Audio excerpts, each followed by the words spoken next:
আজ আবারও পরপর 3 দিন বাংলার মুখ্যমন্ত্রী মমতা ব্যানার্জি নবান্নে জুনিয়র ডাক্তারদের যে কর্মবিরতি চলছে তাদেরকে নিয়ে বসতে চেয়েছিল। আজ প্রায় 2 ঘন্টা 10 মিনিট নবান্নের হল ঘরে বসেছিলেন। সেখানে ডাক্তাররা এসেছিলেন কিন্তু নবান্নের সভাঘরে ঢুকেননি। তাদের দাবি ছিল একটাই, ডাইরেক্ট টেলিকাস্ট করতে হবে। এটা যেহেতু সিবিআই হাতে গিয়েছে কেসটা, এটা যেহেতু সুপ্রিম কোর্ট দেখছে, তাই ডাইরেক্ট টেলিকাস্ট করার একটা সমস্যা আছে। মুখ্যমন্ত্রী বারবার বলেছে আমরা রেকর্ডিং করছি, রেকর্ডিং করে সুপ্রিম কোর্টের কথা মতন আমি আপনাদেরকে একটা কপি তুলে দিব রেকর্ডিংয়ের। আমরা খোলা মনে আলোচনা করব, আপনাদের যা দাবি দাবা আছে, এছাড়াও বিভিন্ন দাবি দাবা যেগুলো আছে সেগুলো আলোচনা করব।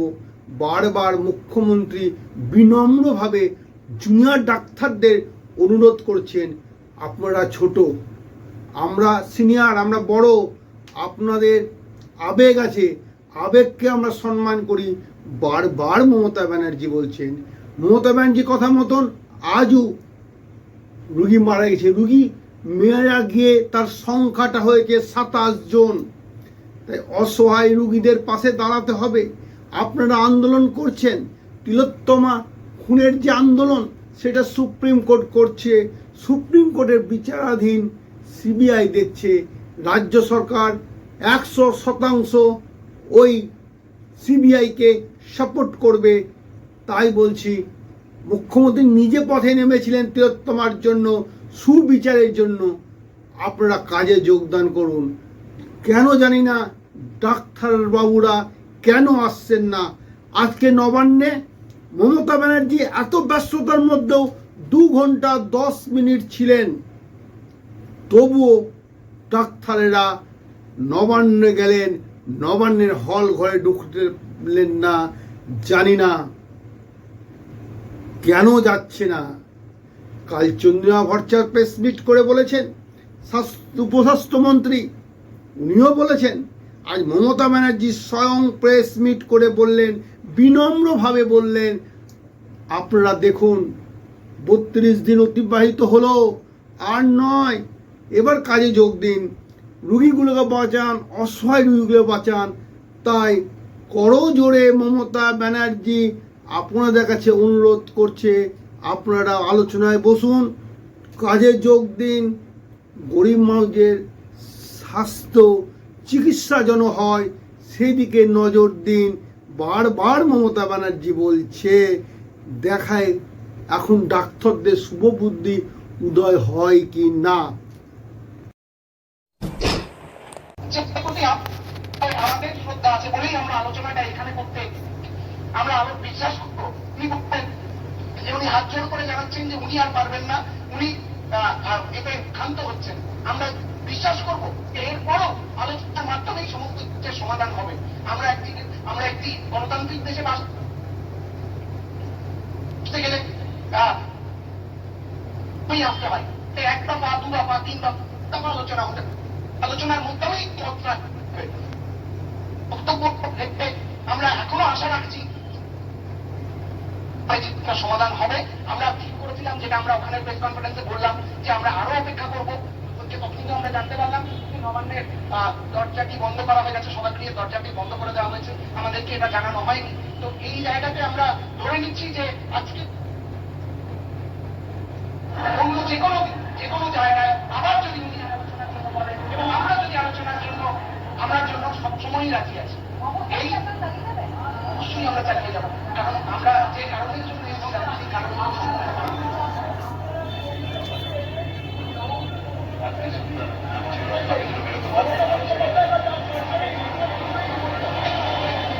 দেখুন, উনি হয়তো উনি বা ওনার আধিকারিকরা বা সংবাদ মাধ্যমে যদি এরকম একটা বক্তব্য উঠে আসে যে এটা কারোর ইগোর লড়াই বা ডাক্তাররা ইগো নিয়ে আছে, আমি যেরকম বলবো না যে উনি ইগো নিয়ে আছেন।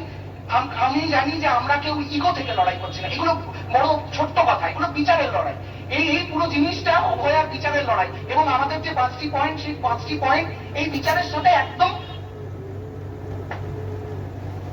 সে জায়গায় দাঁড়িয়ে এই লড়াইটা ইগোর লড়াই, যে আমাকে একটা মানে আমার একটা শর্ত ছিল, এই শর্ত ইগো।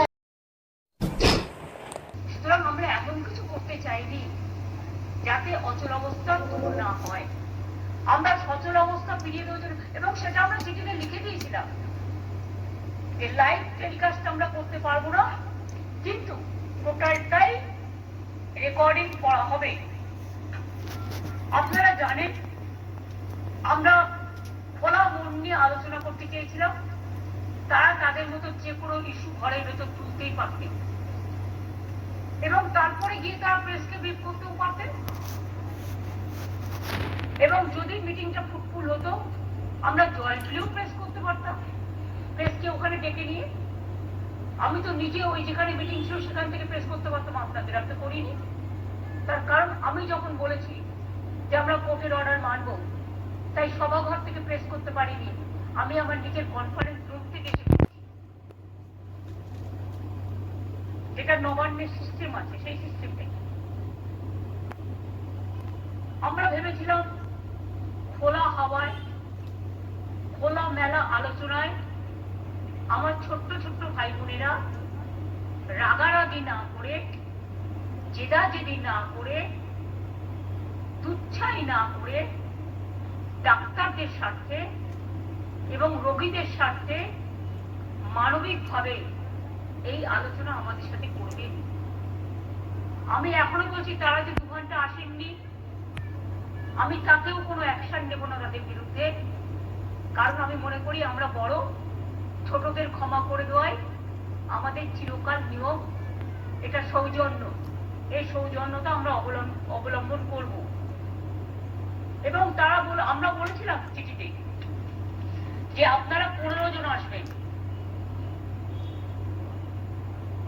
সিএস লিখেছিলেন, তারপরেও তারা 34 জন এসছে, তাও আমরা কাউকে আটকাইনি, আমরা সবাইকে অ্যালাউ করেছিলাম।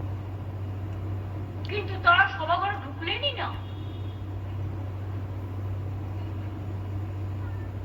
কেন ঢুকলেন না আমি জানি না, বাট যে কারণে তারা ঢুকলেন না, সেই কারণে তারা প্রেসকে ব্রিফ করতে পারতেন আফটার মিটিংও, যদি তাদের পছন্দ না হতো। কিন্তু আমাদের 2 ঘন্টা ধরে রেগুলার অপেক্ষা করি, 2 ঘন্টা 2.5 ঘন্টা, আমাদের তো কাজকর্ম আছে। আমি নিজে টেলিফোন পর্যন্ত ইউজ করিনি 2-2.5 ঘন্টা। যদি কোনো সিরিয়াস ইনসিডেন্ট হয়, আমি যেহেতু সবাইকে বলেছি এই ফোনে, এখানে ফোন আনবেন না, আমি নিজেও নিয়ে যাইনি। এবং আজকে আপনারা ভাবুন, যদি কোনো এমার্জেন্সি সিচুয়েশন হয়, আমার কাছে মেসেজ আসতে পারতো, চিফ সেক্রেটারির কাছে পারতো, ডিজির কাছে পারতো, হোম সেক্রেটারির কাছে পারতো। তা সত্ত্বেও আমরা ইভেন ওদের যাতে অসুবিধে না হয়, ওদের সাহায্য করার জন্য আমি হেলথ ডিপার্টমেন্টের, আমি আর চন্দ্রিমা ছাড়া আমি কাউকে এখানে ডাকিনি। আমার ডাকা উচিত ছিল অফিসারদের, তাও আমি ডাকিনি, যাতে তারা খোলামেলা আলোচনাটা করতে পারে। আমার আবেদন থাকবে, আমি 3 বার চেষ্টা করলাম, সুপ্রিম কোর্ট তাদের ভার্ডিক্ট দিয়েছেন, এবং মানুষকে অলরেডি 27 জন মানুষ মারা গিয়েছে, এবং 7 লক্ষর ওপর মানুষ পরিষেবা পায়নি। 32 দিন হয়ে গেল, কাজ করছেন না জুনিয়র ডাক্তাররা এবং রেসিডেন্সিয়াল ডাক্তাররা অনেকেই। 1,500 সিরিয়াস কেস, এমার্জেন্সি কেস, যাদের হার্ট অ্যাটাক হয়েছে, হার্ট অপারেশন হবে, তারাই 32 দিন ধরে অপেক্ষা করছেন। কিডনিতে ক্যাটলাব চেঞ্জ করবার জন্য মারা গেছে একটি ছেলে ইসরার। মনে রাখবেন, যে কোনো মৃত্যু দুঃখজনক, যে কোনো মৃত্যু মর্মান্তিক, কিন্তু আমি শাক দিয়ে মাছ ঢাকার জন্য, এতগুলো মানুষের মৃত্যু করার জন্য, মৃত্যু হবার জন্য বিনা চিকিৎসায়, যে সরকার বামফ্রন্টের আমলে মাত্র 12টা মেডিকেল কলেজ ছিল, আজকে আমরা 35টা করেছি 11 বছরে। আমরা 43টা মাল্টি সুপার হসপিটাল করেছি। আমরা প্রত্যেকটা জেলায় জেলায় সাব ডিভিশন এইচডিইউ করেছি, এসএনসিইউ করেছি, ইনস্টিটিউশন ডেলিভারি, প্রেগনেন্ট মাদার পর্যন্ত মারা যাচ্ছে, সময় মতো বাচ্চা হতে পারছে না? গর্ভবতী মায়ের থেকে লজ্জা কি হতে পারে?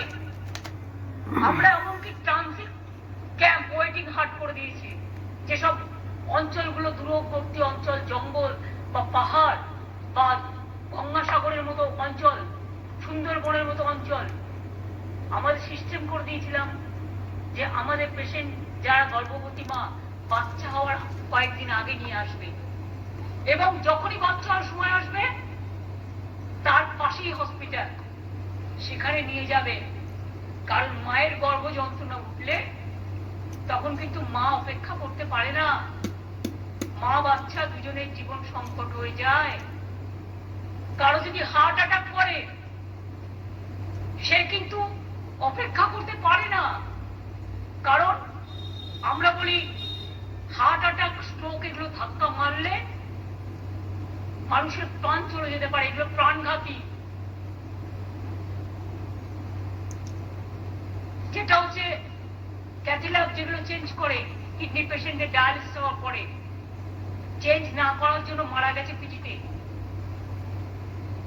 বিক্রম মারা গেছে আরজি করে, তার অ্যাক্সিডেন্ট হয়েছে, দুটো পা দিয়ে রক্তের বন্যা বইছে, কেউ মায়া করেননি, তাও কিছু বলিনি। কিন্তু বিক্রমের মায়ের বুকও তো কাঁদছে। রিস্টার মা বা উত্তর 24 পরগনার একটা ঘটনা আমি জানি, নিজের